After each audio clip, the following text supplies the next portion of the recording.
دیکھنے اور سننے والوں کی خدمت میں بزم ناز انٹرنیشنل کی جانب سے سیف اللہ سیفی کا آداب۔ اردو تلفظ کی بہتری کے سلسلے میں کچھ ایسے الفاظ کے تلفظ کی درستی پر تفصیل سے بات ہوگی جنہیں ہم روزمرہ کی گفتگو میں کہیں نہ کہیں استعمال کرتے ہیں۔ آج کی ویڈیو میں لفظ ادائیگی پر بات کریں گے۔ اس کے لیے ہم معروف ماہر لسانیات، مزاح نگار اور کالم نویس ڈاکٹر حاجی رؤف پاریک کی ایک تحریر کا اقتباس آپ کی خدمت میں پیش کر رہے ہیں۔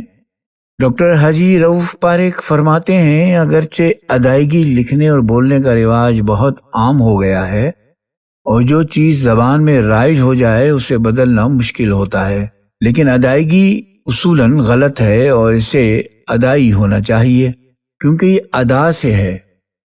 پاریک صاحب کا کہنا ہے کہ اگر ادا سے ادائیگی ہے تو کیا جدا سے جدائیگی اور خدا سے خدائیگی ہوگا؟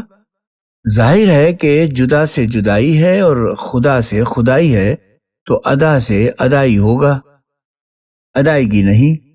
آپ مزید فرماتے ہیں کہ لفظ گی تو فارسی کا لاحقہ ہے جو ان فارسی الفاظ کے آخر میں لگتا ہے جن کا اختتام ہے پر ہوتا ہو، اور اس صورت میں ہے کو ہٹا کر گی لگاتے ہیں۔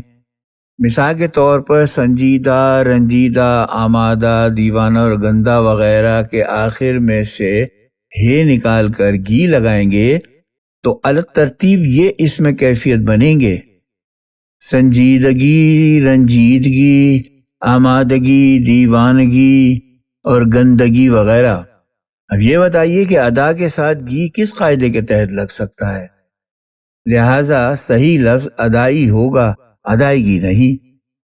اب یہ فیصلہ آپ کیجئے گا کہ اساتذہ کے طے کردہ اصولوں کے مطابق اپنی اردو بہتر کرنی ہے یا محنت سے بچنے کا راستہ اختیار کرنا ہے۔ اگلی ویڈیو میں ہم ایک اور لفظ کے ساتھ آپ کی خدمت میں حاضر ہوں گے۔ اس وقت تک کے لیے اجازت چاہیں گے۔ بہت شکریہ، آداب عرض ہے۔